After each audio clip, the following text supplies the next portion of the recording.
అద్వితీయ సత్యదేవుడయుండి నిరంతరము స్తుతులందుకుంటూ ఉన్న మన దేవాది దేవునికి స్తుతి ఘనత మహిమను చెల్లిస్తూ మీ అందరికీ నా శుభములు. ఈ రోజు మన ధ్యానం యోహాను సువార్త 1వ అధ్యాయం 18వ వచనం. ఎవడనూ ఎప్పుడైనను దేవుని చూడలేదు, తండ్రి రొమ్మునున్న అద్వితీయ కుమారుడే ఆయనను బయలుపరిచెను అనే ఈ వచనాన్ని మాత్రమే మనం ఈ రోజు ధ్యానించబోతున్నాం. నిన్నటి ధ్యానంలో మనం ధర్మశాస్త్రం మోషే ద్వారా అనుగ్రహింపబడెను, కృపయు సత్యము యేసుక్రీస్తు ద్వారా కలిగిను అనే విషయాన్ని ధ్యానం చేశాం కదా. దీని ద్వారా మనం గ్రహించాము, దేవుడు తన నీతిని ధర్మశాస్త్రం ద్వారా తెలియచేశారు. అయితే ధర్మశాస్త్రాన్ని సంపూర్ణంగా నెరవేర్చలేకపోయిన మనిషి స్థితిని బట్టి, మన పాప స్వభావం, మన అసమర్థత, దీన్ని బట్టి మనకు అర్థమవుతూనే ఉన్నాయి. దేవుడు మోషే ద్వారా ధర్మశాస్త్రాన్ని ఇచ్చారు. ధర్మశాస్త్రము దేవుని పరిశుద్ధ ప్రమాణాన్ని చూపిస్తా ఉంది. కానీ దానంతటిని సంపూర్ణంగా ఆచరించటం పాప స్వభావం గల మనిషికి సాధ్యం కాలేదు. అందువల్ల ఎవ్వరూ తమ క్రియల వలన దేవుని నీతిని సంపాదించుకోలేకపోయారు. అయితే యేసుప్రభు ఈ లోకానికి వచ్చి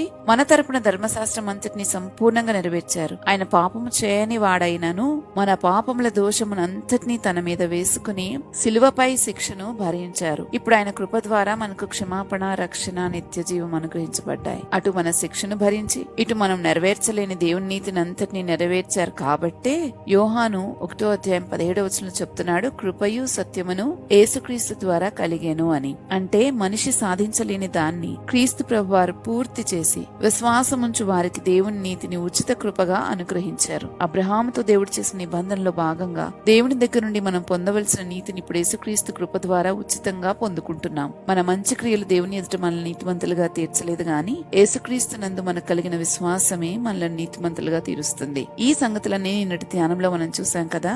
ఈ రోజు మనం తెలుసుకోబోతున్నాం 18వ వచనంలో ఉన్న ఒక అద్భుతమైన విషయం. ఈ లోకంలో దేవుణ్ణి ఎవ్వరు చూడలేదు, కానీ తండ్రి రొమ్మునున్న అద్వితీయ కుమారుడే ఆయనను బయలుపరచిన వాక్యాన్ని మనం తెలుసుకోబోతున్నాం. ఇక్కడ తండ్రి రొమ్మునున్న అని వ్రాయబడిన పదం ఇది కేవలం శారీరక స్థలాన్ని సూచించేది మాత్రమే కాదు గాని అత్యంత సన్నిహితమైన సంబంధం, ప్రేమ, సాన్నిధ్యం, అంతరంగిక సమీపం అనే అర్థాన్నిచ్చే పదం అది. అంటే తండ్రి హృదయానికి అత్యంత దగ్గరగా ఉన్నవాడు అనే భావం. ఇంకా అద్వితీయ కుమారుడు అంటే ఒకే ఒక్కడైన, ప్రత్యేకమైన, సమానంగా ఎవ్వరూ లేనివారు అని అర్థమిస్తుంది. అద్వితీయుడు అంటే ఇక్కడ యేసుక్రీస్తుని గురించే చెప్పబడింది. తండ్రితో నిత్య సంబంధం కలిగిన అద్వితీయ కుమారుడు. పాత నిబంధన కాలంలో దేవుడు తనను మనుషులకు పూర్తిగా కాకుండా క్రమక్రమంగా తాను ప్రత్యక్షపరుచుకుంటూ వచ్చారు. మొదట దేవుడు తనను సృష్టి ద్వారా తెలియచేసుకున్నారు. కీర్తన 19వ అధ్యాయం 1వ వచనం చూసినట్లయితే ఆకాశములు దేవుని మహిమను వివరించుచున్నవి అని చదువుతాం. ఆ తర్వాత రోమేలుకు రాసిన పత్రిక 1వ అధ్యాయం 20వ వచనంలో కూడా ఆయన అదృశ్య లక్షణములు సృష్టింపబడిన వస్తువుల చేత స్పష్టంగా కనబడుచున్నవి అని రాయబడింది. అంటే ఈ దశలో మనుషులు దేవుడు ఉన్నాడని, ఆయన శక్తిమంతుడని, సృష్టికర్త అని మాత్రమే తెలుసుకోగలిగారు. కానీ ఆయన స్వభావము, ఆయన యొక్క విమోచన ప్రణాళిక ఇంకా పూర్తిగా తెలియబడలేదు. తర్వాత దేవుడు కొంతమంది వ్యక్తులకు ప్రత్యేకంగా ప్రత్యక్షమయ్యారు. వారిలో మనం చూసినట్లయితే అబ్రహాము, యాకోబు, వీరికి కొంత దేవుని ప్రత్యక్షత కలిగింది. ఆ తర్వాత మోషే ద్వారా దేవుడు మరింత స్పష్టంగా తనను గురించి తెలియచేసుకున్నారు మండుచున్న పొదలో. నిర్గమకాండం 3వ అధ్యాయం 14వ వచనం చూస్తే అక్కడ ప్రభు అన్నారు, నేను ఉన్నవాడను అని చెప్పారు. ఇంకా పితరుల దేవుడినని కూడా తెలియచేశారంటే అబ్రహాం, ఇస్సాకు, యాకోబు దేవుడినని కూడా తెలియచేశారు. ఇక్కడ దేవుడు తన నామాన్ని వెల్లడి చేశారు. ఇంకా ఆ తర్వాత సీనాయి కొండ పైన ఆయన నీతిని, పరిశుద్ధతని, ఆరాధనని, బలులర్పించటం విషయాన్ని, ప్రత్యక్ష గుడారాన్ని గురించి, వీటన్నిటిని గురించి ఆయన తెలియచేశారు. మోషే దేవుని చూడాలని ఎంతో ఆశపడ్డాడు. అయితే నిర్గమకాండం 33:23లో మనం చూస్తే అక్కడ దేవుడు మోషేతో ఒక మాట అంటున్నారు, నువ్వు నా వెనక పార్శ్వమును చూచెదవు, కానీ నా ముఖము నీకు కనబడదని. ఆ విషయాన్ని మనం అక్కడ చదువుతాం. అంటే మోషేకు ప్రత్యక్షత కలిగిన అది సంపూర్ణంగా కలగలేదు. దేవుడు తర్వాత ప్రవక్తల ద్వారా తన నీతిని, పశ్చాత్తాపాన్ని గురించి, అంటే మనుషులు పశ్చాత్తాపడవలసిన రీతిని గురించి, మెస్సియా రాబోతున్నాడన్న విషయాన్ని గురించి, భవిష్యత్తులో దేవుని రాజ్యం ఎలా ఉండబోతుందో వీటన్నిటి గురించి వెల్లడించారు. పాత నిబంధనలో చాలా మందికి వివిధ స్థాయిల్లో ప్రభు ప్రత్యక్షమవుతూ వచ్చారు. కానీ వీటిలో ఏది కూడా దేవుని యొక్క సంపూర్ణ స్వరూప దర్శనం కాదు. అవన్నీ పరిమితంగానే ఉన్నాయి. కానీ సంపూర్ణమైన ప్రకటన క్రీస్తు ద్వారానే మనకు జరిగింది. కొలస్సీలకు రాసిన పత్రిక 1వ అధ్యాయం 15వ వచనం చూస్తే ఆయన అదృశ్య దేవుని స్వరూపి అయి ఉన్నాడు అనేది మనం చదువుతాం. ఇంకా కొలస్సీలకు రాసిన పత్రిక 2వ అధ్యాయం 9వ వచనంలో కూడా ఏలయనగా దేవత్వం యొక్క సర్వ పరిపూర్ణత శరీరముగా క్రీస్తునందు నివసించుచున్నది అని రాయబట్టం మనం చదువుతాం. అందుకే యేసుప్రభు వారు అంటారు, నన్ను చూచిన వారు తండ్రిని చూచి ఉన్నారు అని. యోహాను సువార్త 14వ అధ్యాయం 9వ వచనంలో మనం వరుసగా చూసినట్లయితే సృష్టిలో దేవుని శక్తి కనిపిస్తూ వచ్చింది. పితరులకు ఆయన తన నిబంధనను తెలియజేస్తూ వచ్చారు. మోషేకు ఆయన పరిశుద్ధతను తెలియజేశారు. ప్రవక్తలకు ఆయన ప్రణాళికను తెలియజేశారు. కానీ యేసుక్రీస్తులో దేవుని యొక్క సంపూర్ణత తెలియచేయబడింది. ఇంకా దేవుని గురించి ప్రకటించబడవలసింది ఏదో అది పూర్తిగా ప్రకటించబడింది.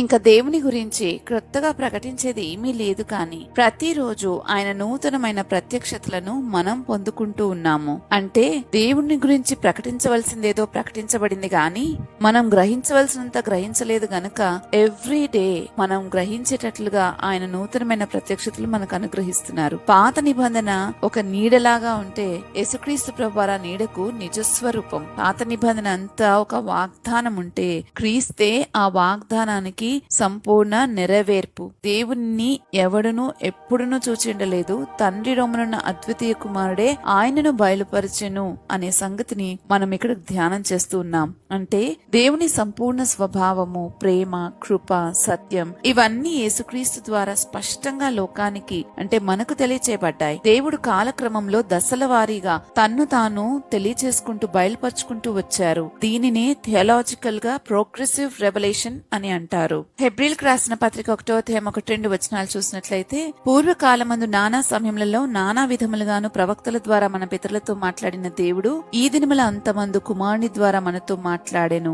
ఆయన కుమారుని సమస్తమునకు వారసునిగా నియమించెను. ఆయన ద్వారా ప్రపంచంలో నిర్మించెను అని చదువుతాం. మోషే దేవుని మహిమలో కొంత భాగాన్ని చూశాడు. కానీ యేసుక్రీస్తులో దేవుని సంపూర్ణ మహిమ మనకు ప్రత్యక్షమైంది. అందుకే క్రైస్తవ విశ్వాసంలో క్రీస్తే దేవుని యొక్క పరిపూర్ణ ప్రత్యక్షతగా నిలుస్తూ ఉన్నారు. దేవుడు తన విమోచన ప్రణాళికను ఒకేసారి పూర్తిగా బయలుపరచలేదు. ఆయన నిర్ణయించిన సమయానుసారంగా మనుష్యులు సిద్ధపడే వరకు చరిత్రను నడిపిస్తూ వచ్చారు. ఆయా సందర్భాలలో సమయాలలో కొంత తనను గురించి వెల్లడి చేసుకుంటూ వచ్చారు. అందుకే పౌలు గలతీలకు రాసిన పత్రిక 4వ అధ్యాయం 4వ వచనంలో అంటాడు, కాలము పరిపూర్ణమైనప్పుడు దేవుడు తన కుమారుని పంపెను అని. ఎందుకు దేవుడు వెంటనే తనను పూర్తిగా బయలుపరచలేదు అనే ప్రశ్న మనకు రాకుండా ఉండదు. ఎందుకంటే పాపంలో పడిపోయిన మనిషి దేవుని సంపూర్ణ మహిమను భరించలేడు. ఈ విషయం మీకెలా తెలుసు అని మీరంటే, నాకు నిర్గమకాండం 33వ అధ్యాయం 20వ వచనం చదివితే అర్థమైంది.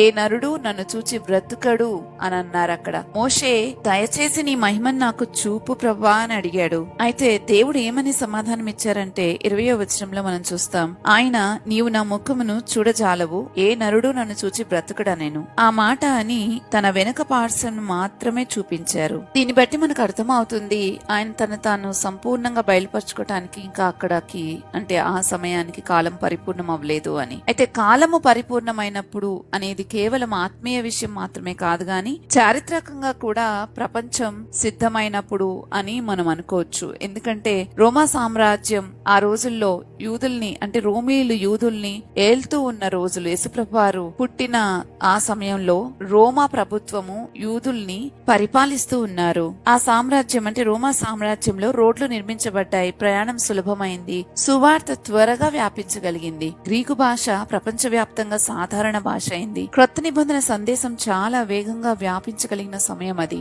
ఇంకా యూదులు కూడా అక్కడక్కడ చెదిరిపోయి ఉన్నారు. సినగాగులు అనేక దేశాల్లో ఏర్పడ్డాయి. అక్కడి నుండే అపోస్తులు సువార్త ప్రకటిస్తూ వచ్చారు. అంటే దేవుడు చరిత్రను కూడా తన ప్రణాళికకు అనుగుణంగా సిద్ధపరిచారు. అందుకే వాక్యం సెలవిస్తా ఉంది, కాలం పరిపూర్ణమైనప్పుడు దేవుడు తన కుమారుని పంపెను అని. అంటే చారిత్రకంగా ఆత్మీయంగా అన్ని సిద్ధంగా ఉన్న సమయంలో రైట్ టైం రైట్ ప్లేస్ లోకి యేసుప్రభు వారు పంపబడ్డారు. ఆయన మానవావతారిగా ఈ లోకానికి వచ్చారు. మహాదేవుడై ఉండి ఆ పరలోక రాజ్యాన్ని విడిచిపెట్టకూడని భాగ్యం అని ఎంచుకొనక తాను రిక్తునిగా చేసుకుని లోకానికి ఆయన వచ్చారు. దేవుడెవరో, ఆయన స్వభావం ఏంటో, ఆయన విమోచన ప్రణాళిక ఏంటో ఈ రోజు పరిపూర్ణంగా మనకు తెలియజేయబడిన కాలం ఇది. ఆయన ఒకడు ఉన్నాడని మనకు తెలియడమే ఒక గొప్ప విషయం. అయితే తెలిసిన విషయాన్ని మనం ఏం చేస్తున్నాము? ఆ గొప్ప సంగతిని బట్టి మనం ఎంత ఆనందిస్తున్నాము, నిజంగా దానిలో ఎంత బ్రతకగలుగుతున్నాము, ఈ రోజు మనకి ఇది ప్రశ్న. దానికి ఎవరికి వారమే మనం జవాబు చెప్పుకోవాలి. యేసుక్రీస్తు ద్వారా దేవుడు మనకి ఇవ్వాలనుకున్న ప్రతి ఆత్మీయ ఆశీర్వాదాన్ని మనకు తెలియచేశారు. అయితే ఆయన అనుగ్రహించిన వాటిని మనం నిజంగా తీసుకుంటున్నామా? ఆయన ఇచ్చిన వాటిని, ఆయన మనకి ఇవ్వాలనుకున్న పాప క్షమాపణ, రక్షణ, సమాధానం, ఆయన కృప, ప్రేమ, నిత్య జీవం, దత్తపుత్రత్వం, పరిశుద్ధాత్మ సహవాసం, వీటిని మనం నిజంగా అనుభవిస్తున్నామా? యేసుక్రీస్తు ప్రభువారు కేవలం దేవుని పరిచయం చేయడానికి మాత్రం రాలేదు. ఆయన వచ్చింది వీటన్నిటిలో మనము బ్రతికి ఆయన లాగా మనల్ని చేయడానికి. దేవుడు ఎవరో, ఆయన ఎటువంటి వాడో తెలుసుకుంటేనే మన జీవితం నిజంగా సార్థకమైపోయినట్లే. మన జీవితాలకు మనకున్న గొప్ప పర్పస్ ఫుల్ఫిల్ అయినట్లే. మిగతావన్నీ సెకండరీ. ఎందుకంటే ఇది తెలుసుకున్నప్పుడు మనకు తెలుస్తుంది మనం ఎక్కడి నుంచి వచ్చామో, ఎక్కడికి వెళ్తున్నామో. కాబట్టి అప్పుడు రైట్ వేలో, అంటే సరి అయిన మార్గంలో మనం నడుచుకోగలుగుతాం. ఒకవేళ అదే తెలియకపోతే, అంటే ఎక్కడి నుంచి వచ్చామో ఎక్కడికి వెళ్తున్నామో తెలియకపోతే నిజంగా చాలా గందరగోళమైన జీవితాన్ని జీవిస్తాం. కానీ మనకు పూర్తిగా తెలుసు మనం ఎక్కడి నుంచి వచ్చాం, ఎలా బ్రతకాలని దేవుడు కోరుకుంటా ఉన్నాడు, మనం ఎక్కడికి వెళ్ళబోతున్నాం, ఆ తర్వాత ఏం జరగబోతుంది, వీటన్నిటిని బయలుపరిచిన వాడు, తెలియచేసిన వాడు, దేవుని యొక్క స్వభావాన్ని పూర్తిగా మనకి తెలియచేసిన వాడు యేసుక్రీస్తు ప్రభువే. కాబట్టి దేవుడు తనను మనకు బయలుపరిచిన ఈ కృపాకాలంలో మన హృదయాలను ఆయనకు తెరిచి ఆయన అనుగ్రహించిన వాటిని విశ్వాసంతో స్వీకరిద్దాం, అవి పొందుకుందాం. అప్పుడు మాత్రమే అన్ని కరెక్ట్ చేయబడతాయి. ప్రార్థించుకుందామా? అద్వితీయ సత్యదేవుడైన మా ప్రభువా, నీకు స్తోత్రాలు చెల్లిస్తున్నాం. తండ్రి, నిన్ను ఈ విధంగా అన్ని విషయాల్లోనూ మాకు తెలియపరచుకుంటున్నందుకే మీకు స్తోత్రాలు. మా జీవితంలో మేమేం చేసినా కానీ మిమ్మల్ని గురించి తెలుసుకునే అవకాశం లేదు, మిమ్మల్ని మీరు బయలుపరచుకుంటే తప్ప. అయితే అటువంటి ప్రత్యక్షతనివ్వడానికి మీరు ఎటువంటి తారతమ్యం లేకుండా ఎవరు ఆశిస్తున్నారో, ఎవరు నిన్ను కనుగొనాలనుకుంటున్నారో, ఎవరు నీ కోసం వెతుకుతున్నారో వారందరికీ నీ ప్రత్యక్షతను అనుగ్రహిస్తున్నందుకు నీకు స్తోత్రాలు చెల్లిస్తున్నాం. తండ్రి, నీ స్వభావం ఏంటో తెలిస్తే మేము ఎలా బ్రతకాలో మాకు అర్థమవుతుందని నీవు చాలా సార్లు మాకు తెలియచేశావు. అందుకే నీ స్వభావాన్ని గురించి నేర్చుకోవడానికి, తెలుసుకోవడానికి ఇదిగో ఈ ధ్యానాన్ని మీరు మాకు దయచేసినందుకు మీకు స్తోత్రాలు. అయితే తెలుసుకున్న వాటిని బట్టి బ్రతికే కృప మాకు దయచేయండి. తెలుసుకున్న వాటిని బ్రతికే శక్తి మాకు లేదు, కానీ నాయన అట్టి శక్తి మీరు మాకు ప్రసాదించినప్పుడు మేము మీరు ఏదైతే మాట్లాడారో, ఏదైతే చెప్తున్నారో దాన్ని బట్టి బ్రతికే కృప మా పైన మీరు కుమ్మరించినప్పుడు మాత్రమే మేము అలా బ్రతకగలుగుతామని నమ్ముతున్నాం. కనుక అట్టి శక్తిని, అట్టి కృపను మీరు మాపై కుమ్మరించమని వేడుకుంటూ మీరిస్తున్న ప్రతి వాటిని స్వీకరించగలిగిన మనస్సు మాకు దయచేయండి. అట్టి వాటిలో మేము బ్రతుకుతున్నప్పుడు మాత్రమే మాది నిజమైన జీవితాన్ని, అంటే ఒక మంచి జీవితాన్ని మేము జీవించగలుగుతున్నాం అన్న సంతృప్తి మాకు కలుగుతుందని మేము నమ్ముతున్నాము ప్రభువా. అందు నిమిత్తమై మాకు ప్రతి విధమైన సహాయం మీ దగ్గర నుంచి మేము వేడుకుంటున్నాం, దయచేయమని బ్రాతిమాలుతున్నాం. ఈ మనవులన్నీ యేసుక్రీస్తు ప్రభువా నామంలో వేడుకుంటున్నాము తండ్రి, ఆమెన్. రేపటి ధ్యానంలో మళ్ళా తిరిగి కలుద్దాం. అంతవరకు దేవుని కృప మనందరికీ తోడైనను గాక. ఆమెన్.